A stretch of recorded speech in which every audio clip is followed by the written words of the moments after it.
Bonjour!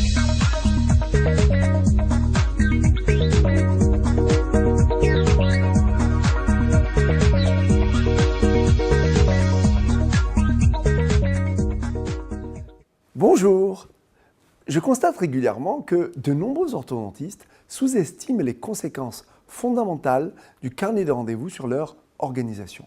Deux aspects sont cruciaux pour une bonne gestion de votre planning. Une communication efficace de la part de la secrétaire, la maîtrise technique de votre carnet. Premier point tout d'abord, une communication efficace.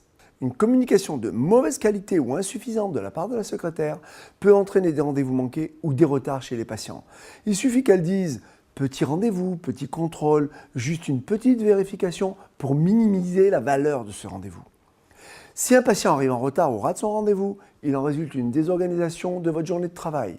Le niveau de stress augmente alors de façon exponentielle. C'est pourquoi, pour communiquer efficacement, je vous recommande l'usage de scripts. Deuxième point, comment garder la maîtrise de votre agenda?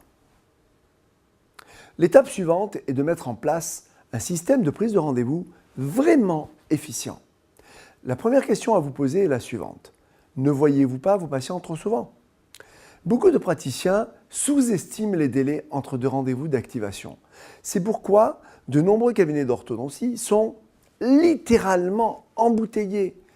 Et malheureusement, nombre de ces orthodontistes ne réalisent pas que leur productivité s'auto-limite. Il est possible d'augmenter la production dans les cabinets simplement en identifiant ces goulots d'étranglement au cours d'une journée de travail.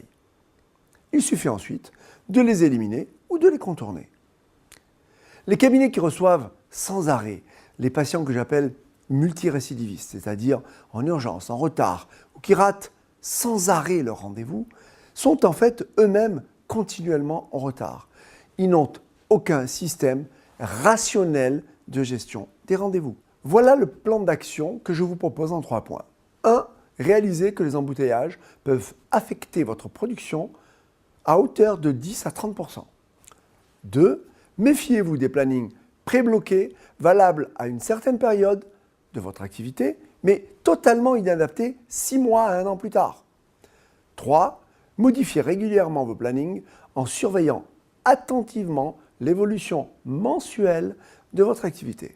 En conclusion, votre carnet de rendez-vous est la pierre angulaire de toute l'organisation de votre cabinet. C'est lui qui va déterminer votre qualité de vie ainsi que vos résultats financiers. La méthode innovante de gestion des rendez-vous mise au point par le groupe Edmond Binas peut vous aider à optimiser vos journées de travail. N'hésitez pas à nous contacter pour plus d'informations.